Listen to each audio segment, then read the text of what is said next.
அனைவருக்கும் வணக்கம் நண்பர்களே. நீங்கள் பார்த்துக்கிட்டு இருக்கிறது யூனிவர்ஸ் ஆஃப் கண்டெய்னர்ஸ். வீடியோக்குள்ளே போகிறதுக்கு முன்னாடி மறக்காமல் சப்ஸ்கிரைப் பட்டனை ப்ரெஸ் பண்ணிடுங்க. பக்கத்தில் இருக்கிற பெல் ஐக்கானையும் ப்ரெஸ் பண்ணிடுங்க. அப்போ தான் நான் போடுற ஷிப்பிங் கண்டெய்னரை பற்றின வீடியோக்கள் உங்களை உடனுக்குடனே வந்து சேரும். இந்த பதிவில் நாம் எதை பற்றி பார்க்க போகிறோம் அப்படின்னா, இன்னைக்கான பதிவில் இந்த ஷிப்பிங் கண்டெய்னர்களை பயன்படுத்தி ஒரு 2 ஸ்டோரி அப்பார்ட்மெண்ட், அதாவது கிரவுண்ட் ஃப்ளோர், அதுக்கப்புறம் ஒரு ஃபர்ஸ்ட் ஃப்ளோர், அதுவும் ஒரு கிராண்டான ஒரு லுக்கில் ஒரு 440 அடி கண்டெய்னர்களை பயன்படுத்தி ஒரு அப்பார்ட்மெண்ட் செஞ்சால் எப்படி இருக்கும். அதாவது கீழே ஒரு அப்பார்ட்மெண்ட், மேலே ஒரு அப்பார்ட்மெண்ட். இந்த 40 அடி கண்டெய்னரை பயன்படுத்தி செஞ்சால் எப்படி இருக்கும், அதோட டிசைன் எப்படி இருக்கும், அதோட ப்ரைஸ் எவ்வளோ வரும், அதோட குவாலிட்டி எப்படி இருக்கும் அப்படிங்கிறத பற்றி தான் பார்க்க போகிறோம். இப்போ இந்த டிசைனில் பார்த்தோம்னா டோட்டலாக ஒரு 40 அடி கண்டெய்னர் பயன்படுத்தப்பட்டிருக்குது. இந்த கண்டெய்னர் வைக்கிறதுக்கான இடம் எவ்வளவு ஆகும் அப்படின்னு பார்த்தோம்னா டோட்டலாக 16 அடி அகலம், 40 அடி நீளம். இந்த கண்டெய்னர் ஒன்றுக்கு மேலே ஒன்று வைக்கிறதுனால ஒரு ஜிக்ஸாக்காக ஒரு லுக்கு நம்ம கொடுக்கறதுக்காகவோ, இல்லை ஒரு பால்கனி மாதிரியான ஒரு செட்டப் நம்ம ஏற்படுத்துறதுக்காகவும் ஒரு ஜிக்ஸாக்காக வைக்கிறோம். அதாவது கீழே இருக்கிற கண்டெய்னர்லேருந்து மேலே இருக்கிற கண்டெய்னர் பார்த்தோம்னா ஒரு 8 அடியோ இல்லை ஒரு 6 அடியோ தள்ளி இருக்கிற மாதிரி வைக்கிறோம். அப்படிங்கும் பொழுது இதோட இட வசதி எவ்வளோ வரும் அப்படின்னு பார்த்தோம்னா டோட்டலாக ஒரு 8 அடி, அதாவது 8 + 8 ஒரு 16 அடி அகலம், மொத்தமாக ஒரு 50 அடி நீளம் வரும். மொத்தம் ஒரு 16 அடி அகலம், ஒரு 50 அடி நீளத்துக்கு இட வசதி ஆகும். அதுக்கு மேலே நம்ம ஒரு 4 அடி அகலத்துக்கு டோட்டலாக ஒரு ஃபென்சிங் மாதிரி வைக்கிறோம், ஒரு காம்பவுண்ட் வால் மாதிரி வைக்கிறோம். அப்படிங்கும் பொழுது அதிகபட்ச இட வசதி எவ்வளோ ஆகும் அப்படின்னு பார்த்தோம்னா ஒரு 25 அடி அகலம், ஒரு 60 அடி, டோட்டலாக 25 அடி அகலம், 60 அடி நீளம் வரும். இதுதான் இந்த கண்டெய்னர் ஹோமை இந்த மாதிரியான ஒரு டிசைனில் இருக்கிற கண்டெய்னர் ஹோம் செய்கிறதுக்கான இட வசதி இவ்வளவு தான் தேவைப்படும்.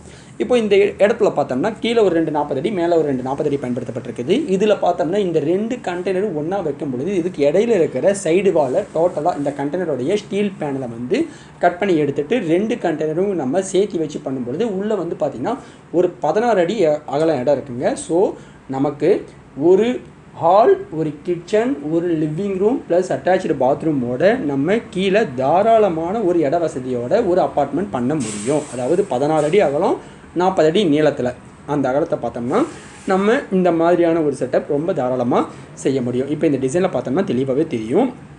ஒரு kitchen plus attach bathroom plus ஒரு பெட்ரூமும் பார்த்திங்கன்னா ஒரு மிகப்பெரிய ஒரு இட வசதியில் டிசைன் பண்ணப்பட்டிருக்குது. இது எல்லாமே பார்த்திங்கன்னா இந்த மாதிரியான ஒரு கண்டெய்னர் ஹோம் பண்ணும் பொழுது நம்மளுடைய பல வீடியோக்களை சொல்லியிருக்கிறேன். கண்டெய்னர் ஹோமை பொறுத்த வரைக்கும் நம்ம பெரிய விண்டோக்கள், பெரிய அளவிலான ஒரு கதவுகள் வச்சோம் அப்படின்னம்னா நாம் அந்த கண்டெய்னர் ஹோமுக்கு ஒரு தனி லுக் நம்மளால் ஏற்படுத்த முடியும்.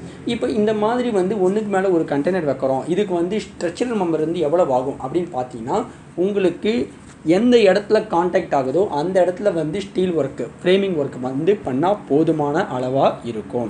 இப்போ இதுக்கு மேலே இந்த கண்டெய்னர் நீங்கள் பண்ணதுக்கப்புறம் இந்த கண்டெய்னர் உள்ளே இருக்கிற இந்த ஸ்ட்ரக்சரல் மெம்பர் ப்ளஸ் எலக்ட்ரிக்கல் இந்த எலக்ட்ரிக்கல் ஒர்க்கு இதுக்கு எல்லாத்துக்குமே எவ்வளவு செலவாகும் அப்படின்னு பார்க்கும் பொழுது இப்போது இந்த மாதிரி நம்ம ஒன்றுக்கு மேற்பட்ட கண்டெய்னரை வாங்கும் பொழுது நம்மளால் கம்மி பண்ணி கண்டெய்னரை வாங்க முடியும். அதிகபட்சம் நம்ம ஒரு 2 லட்சத்துக்கு ஒரு கண்டெய்னரை ரொம்ப குறைவான விலைக்கு வாங்குகிறோம் அப்படின்னா கூட டோட்டலாக ஒரு 8 லட்சத்தில் 4 கண்டெய்னர் வாங்க முடியும்.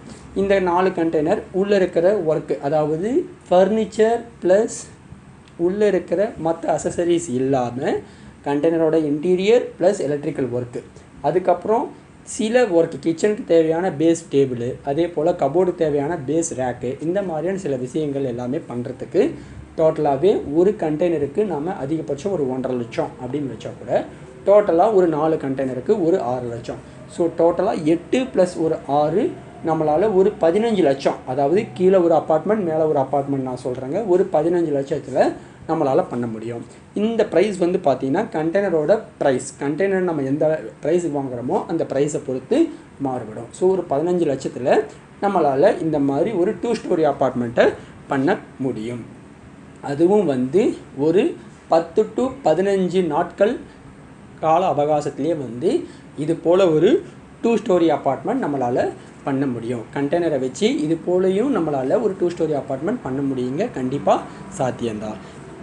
இந்த 2 ஸ்டோரி அப்பார்ட்மெண்ட், இந்த கண்டெய்னர் ஹவுஸை பற்றின உங்களுடைய சந்தேகங்களை கமெண்ட் செக்ஷனில் கமெண்ட் பண்ணுங்கள். உங்களுடைய ஐடியாக்களையும் கமெண்ட் செக்ஷனில் கமெண்ட் பண்ணுங்கள். அதுக்கு சம்மந்தப்பட்ட வீடியோக்கள் தொடர்ந்து போட்டுக்கிட்டே இருக்கிறேன்.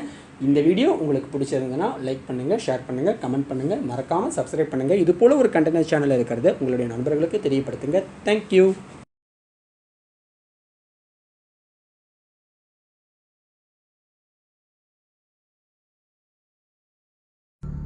இதுபோல் மேலும் பல ஷிப்பிங் கண்டெய்னர்களை பற்றின சுவாரஸ்யமான தகவல்களை தெரிஞ்சுக்கணுன்னா சப்ஸ்கிரைப் பண்ணுங்கள், லைக் பண்ணுங்கள், ஷேர் பண்ணுங்கள், மறக்காமல் கமெண்ட் பண்ணுங்கள்.